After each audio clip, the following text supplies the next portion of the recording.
দেখতে পাচ্ছেন একজনকে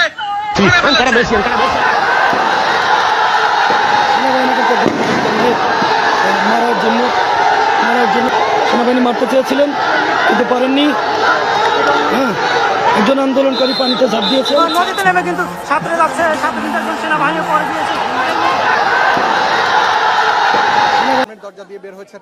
আমরা এমন দৃশ্য দেখেছি, পরবর্তীতে শিক্ষার্থীদের আমরা দেখেছি 3 অংশে সরিয়ে দেওয়া হয়েছে। একটি অংশ তারা সরিয়ে দিয়েছে তারা।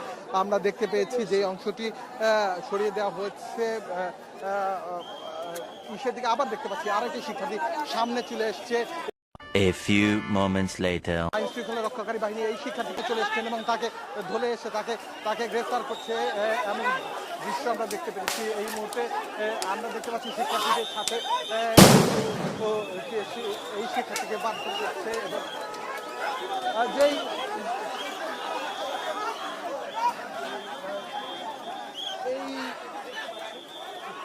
আমরা দেখতে পাচ্ছি যে শিক্ষার্থীদের এই মুহূর্তে স্টেডিয়ামের ভেতরে সরিয়ে দেওয়া হচ্ছে এবং